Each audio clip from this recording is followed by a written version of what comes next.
I don't know about you, but I like to believe that I'm a thinking person that feels, but I'm not. None of us are.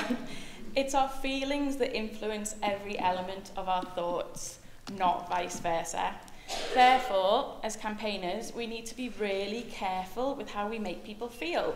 If we want to not only change policy and laws and behaviours and cultures, but ideally help people change their hearts and minds to be part of the positive world that we want to live in, where it's beautiful, kind and fair for everyone. So I want to run through 3 ways of where I think intimacy is really important in activism, because intimacy is what helps us feel comforted when we need to ask ourselves uncomfortable questions and change our ways. Where it can be really divisive if we're saying this is the right way and that's the wrong way, that makes people feel vulnerable as well and can put people into fight, flight or freeze mode.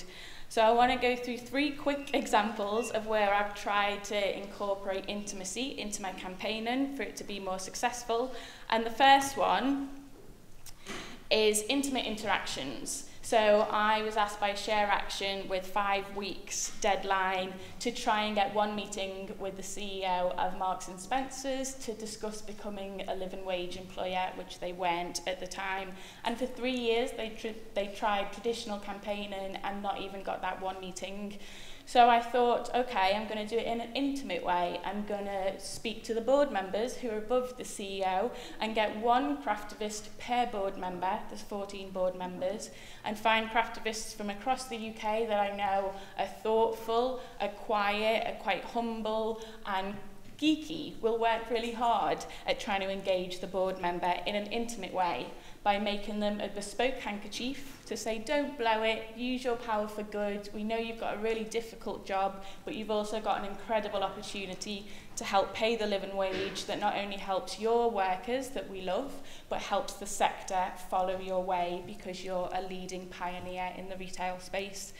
So we made bespoke handkerchiefs for our board member, looking at what colours they wear, what makes them tick, their hobbies, as well as the role that they're in.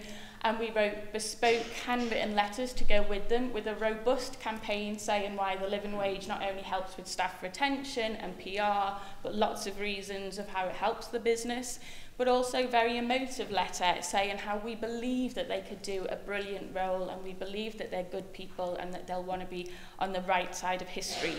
And we delivered them one-to-one at the AGM and spoke to our board members one-to-one very quietly without knowing what each other was saying, giving them our gifts for them to read in their own time and ask them questions about how they could be living wage employers. We got our meeting. We got more than 1 meeting, and within 10 months, they'd announced that they were going to pay the living wage to 50,000 staff. So we went back to the next AGM and said, well done, thanks so much. We know you've got a difficult job and this is brilliant. And we love, as customers, we love the fact that you've done it.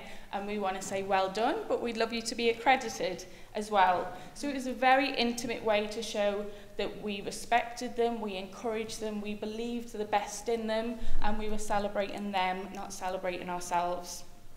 The second one is that for supporters, we want people to change their hearts and minds, and we want them to be deeply engaged as much as possible in our campaigns so that they invest in it long term, don't burn out, but are really passionate advocates and campaigners in what we do. How do I try and do that? I create small spaces where as soon as you arrive, you smell lavender, which calms your mind if you're anxious or if you're angry about injustice. You hear instrumental music with no lyrics that make it feel like a safe, exciting, intimate space to engage with these issues in a slow, thoughtful, gentle way. I have flowers on the table to remind us of the beauty in the world. I have grapes that we share to create a sense of community, as well as water, which I would quite like at the moment, but there is none. I have lots of different elements in there to encourage people not just to sew, but to do it mindfully and thoughtfully, and not only think about the issue, but think about the baggage and some of their emotions they're bringing. And one of our craftivists said that during her workshop, she said, during your craftivism workshop, I noticed the unhealthy amount of anger I was bringing to my craftivism work. I thought about how standing on the barricade shouting at injustice not only made me angry and tired, but also hate only brings more hate. I'm very grateful for your help in becoming more self-aware so I don't burn out, and so I can challenge myself to be a better craftivist. This gentle approach to craftivism has made me a more peaceful and happy activist and a role model for my child, teaching her a good way of changing the world. And the third one is creating an intimate setting. We don't like being told what to do. We go into fight or flight, or we get embarrassed if we're shamed or if we're judged. So some of the work I do is shop dropping, which is the opposite of shoplifting, and it's shop dropping mini scrolls that are handwritten with a fountain pen on textured paper with 3 different colours that are luxurious colours, and they have an embossed scissor stamp like my tattoo, where whoever finds them in clothes of unethical shops finds them very quietly on their own. It says, please open me, so that when you decide if you want to open it, you're more likely to read it with an open heart and an open mind. And they'll have a question that's poetic, that has some rhyme in it to remember things.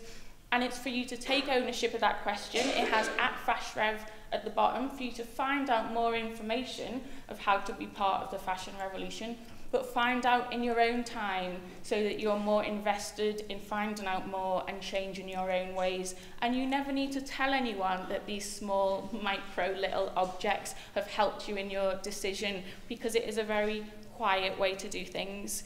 If you want to know more, you can find out it in my book.